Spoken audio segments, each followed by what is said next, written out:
Hello my friends, Liberty Garden in the back of the property, and I'm digging a hole back there, that over there where you can barely see it. There's a red bucket in the background right there. That's where the fence line is, and I'm digging a hole right there. That's about 30 yards from here, about 20 yards, and I'm ready to put in a post in there.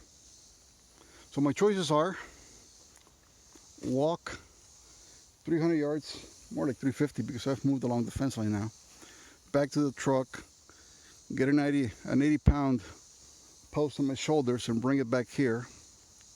That's one choice. Or the other choice is harvest one of these trees in the back to put in that hole right there. So back here I have a lot of trees, but the good ones, the Bodarks, they're like politicians. They're all crooked. Not very straight, very strong, but not very straight. I can't say the same about politicians. They're crooked and weak. But these ones are pretty strong trees, but you have a hard time getting a straight 8-foot post. So this looks like a good candidate. If I go, first I gotta dance with all these limbs here. Gotta get rid of all those limbs. All this crap, they're thorny also, they're nasty. So I got this one here. I got 36 inches on that hole over there, so I got 36 inches. Somebody left a tire there. I tell you, man, people who were here before, they left a lot of junk. And so I can cut it at the bottom, and then I'll have to drive the chainsaw through that crotch right there, about a foot down, to get a good tree, to get my 3 feet that I need to bury in the ground before this other crotch right here. And then I don't care about this crotch up here. I can use those 2 limbs to tie fence to. That's one option. Now I got a bunch of perfectly straight trees out here, like you see them right there. But that one that's an ash, so it's useless in the ground. It makes a good baseball bats, but it's useless in the ground. I got honey locust right there. You got some really good honey locust. There's another one right there. Very good honey locust. That other fat tree in the back, that's a hackberry. So there's a lot of good straight trees out here, but they're all stuck in the ground. Basically, you put it in there, and 2 years later, your post is rotted. The Bodark, you put it in today, and by the time your grandkids see it, it's already petrified into stone. It never rots. I don't know, it rots, but it takes a very long time to rot. So that's my dilemma. Do the little dance with this tree right here, with all the thorny limbs and shit, and carry it 30 feet down there, or walk back to the truck where I have a perfectly straight post and walk it back here 300 yards. I think I'm gonna go with this post. I don't feel like walking 300 yards with a post in my back. Well, he put up a fight. Sappy son of a bitch that he is. And now I gotta carry it 30 feet. And you guys, if you've never dealt with Bodarks, you have no idea how incredible heavy this wood is. So I cut this limb off. That right there is off. I'll be using that for something else. There's a lot of good wood here. This wood burns super hot. And like you said, like I've shown before in other videos, the reason this wood is so hard and so heavy is because it's so hard. Look at that. It's hardly any sapwood. It's all hard. So man, this thing does not rot or anything. And then on top of that, when you're cutting it, it releases this white sap. Nasty shit.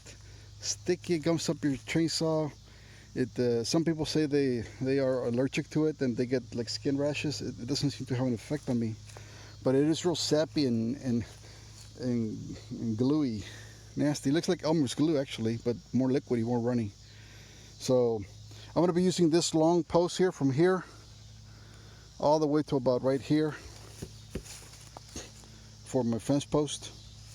And this one, I gotta cut it off. It's already off, but it's still attached somehow. I'll just use for something else. Okay, folks, well, I'm gonna go put it in the hole, see if I can carry it over there.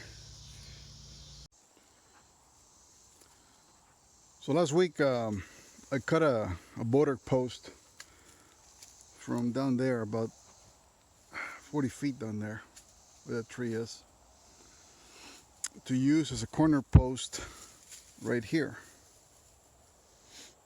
to join the fence that comes from way over there. It's gonna come here, and then it's gonna make a 90-degree that way.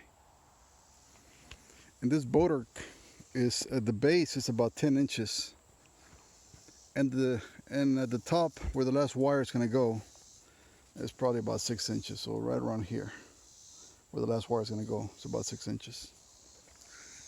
Very strong tree, very heavy. I had to put a come along just to bring it out here because I couldn't carry it myself.